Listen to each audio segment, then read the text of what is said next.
我们现在来看一下最新的交易信号。从波动上来看，现在澳元表现最强，其次是瑞郎，还有纽元。表现最弱的现在是欧元，还有我们只说主流货币对，还有美元。加元跟英镑现在也是偏弱。我们现在先看一下澳元吧。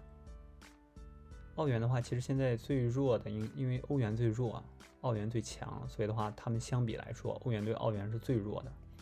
我们可以看一下他们的走势，现在这个的话是最近的阻力位，然后现在已经突破了，然后还在持续下跌。然后我们可以看一下 RSI 指标，现在其实已经超卖了。这1小时和4小时都已经，4小时还在跌，1小时我们看一下他们那个走势。如果从15分钟级别来看的话，它现在走势还在跌，应该力度应该还会往下。我们看一下指标，斐波那契回调的话已经突破61.8了，所以的话，下一个目标应该是在这个位置。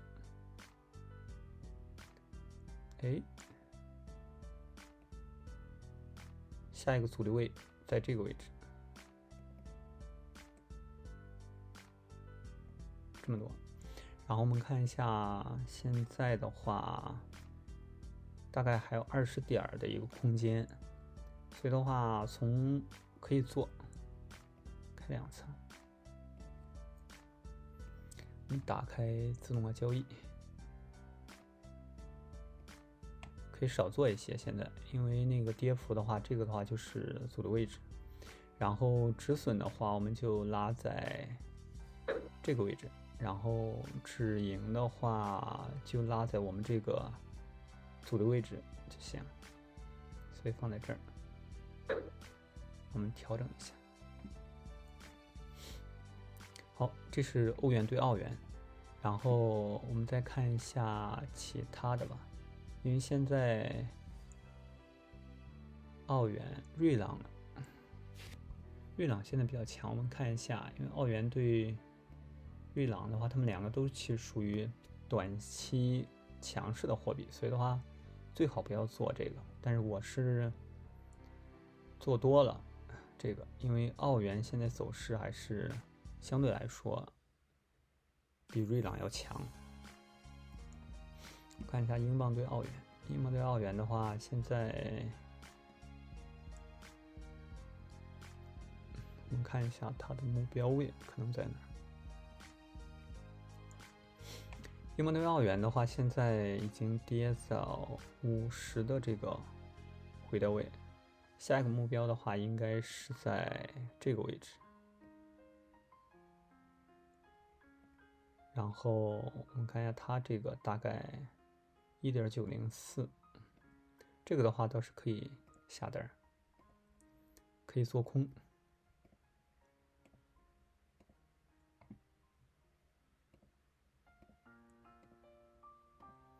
我们做了0.1手的英镑对澳元空单，然后止盈位的话，我们就放在这个阻力区间上方一点，然后止损位的话放在这个位置，然后待会儿等到它下移的时候可以再动。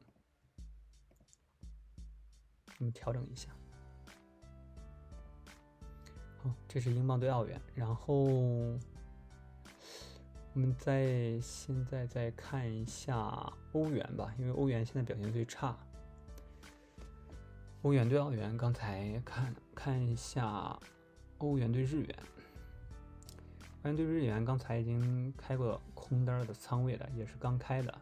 然后这个的话是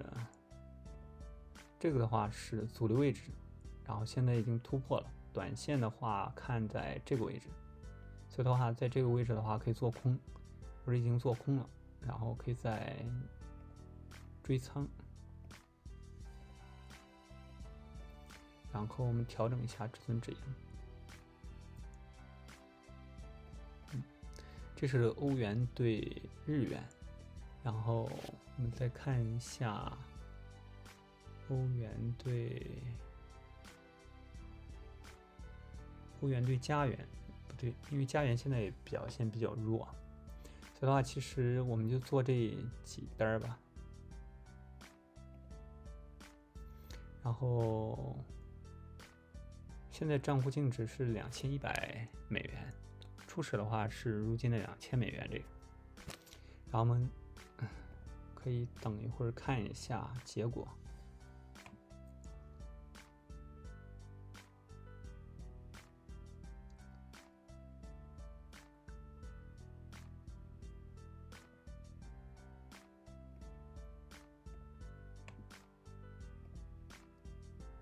好，我们这次的交易信号就这些，主要是做空了英镑对澳元、欧元对日元以及欧元对澳元。